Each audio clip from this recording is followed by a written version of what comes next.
This video is going to be more about me talking about this topic rather than showing videos because I just have to talk about it. But one thing I did not have on my NBA bingo card before the year started was the New York Knicks having a really good shot of winning 50 games this year. And if they win 50 games, it would be the second time in 23 seasons that they've won 50 plus games. Of course, the other one was the 2012-2013 Knicks, if I remember correctly, led by Carmelo Anthony. That was like smack dab in the middle of the Carmelo Anthony era.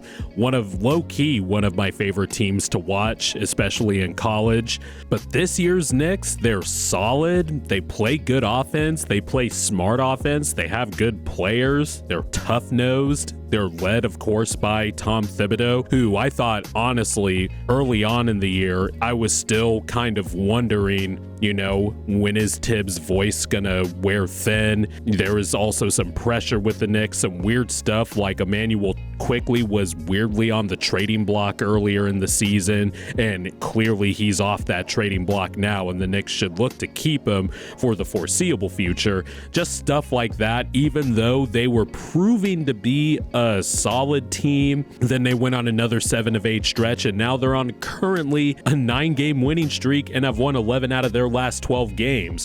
Since the summer, really, they've made great moves. I thought the Jalen Brunson signing was a good one, not the overpay that everybody and their mothers thought that contract was. And now that contract looks to be more than a steal. The Knicks have their point guard for the foreseeable future there as well. And then, of course, trading a first-round pick for Josh Hart. And a lot of people actually did not like that the Knicks gave up that much for Josh Hart, but that is also proving to pay big dividends for the New York Knicks. The New York Knicks evolution this season has just been, it's been really interesting to watch, just from the stuff I mentioned earlier this year.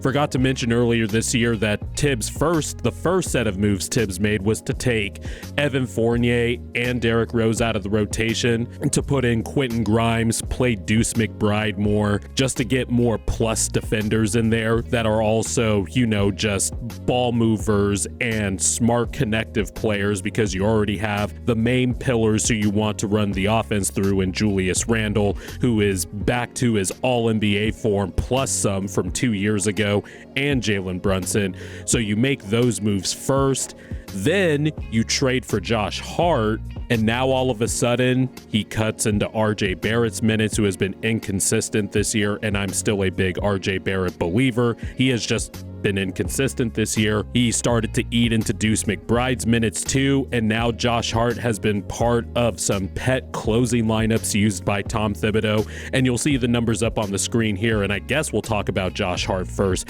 because this dude has changed a lot of dynamics for the Knicks as well, because like I said, you got the pet closing lineups Thibs wants to go to. Josh Hart eats into the minutes of other players who maybe would be best for them to have their minutes scale back. You got a guy who is a really good defender, a damn good rebounder for his position, somebody who can defend all 4 positions credibly, and is also just a transition attack monster. He'll grab the board and he'll have no problem pushing and going himself. And also, he's taking more threes than he did at Portland this year, because weirdly this year, Josh Hart became like Alex Caruso, Matisse Thybulle. The guy barely shot threes. For some reason, he was adverse to shooting threes, even though he's proven in his career that he's a really good shooter. But he's back to shooting with the Knicks. Emmanuel Quickley should be in serious consideration for 6th man of the year. And also, he's just been crucial as somebody who can spot up, somebody who can hit floaters, somebody who can play backup point guard to Jalen Brunson, somebody who can play off guard off Jalen Brunson in those aforementioned closing lineups that Thibs has been liking lately since the Josh Hart trade, being in RJ Barrett's place. And not only that, Emmanuel Quickley is a really good defender. You cannot screen this guy. This guy gets around screens. You can't make contact with him if you're trying to set a screen on Quickley, and he has long arms to couple with his quickness and lateral quickness.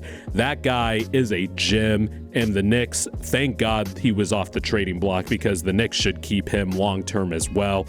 And then, like I mentioned, Julius Randle is averaging 25 and 10 and 4 assists on nearly 47% shooting. And he's shooting 35.5% on threes, so it's not exactly the level he shot at 2 seasons ago when he made third-team All-NBA. But overall this season, I think he's been better offensively in a lot of ways than his third-team All-NBA year. But real quickly, let's talk about Jalen Brunson, because since the new year, he has been playing like one of the elite guards in the NBA flat out, period. That's over a 27-game stretch.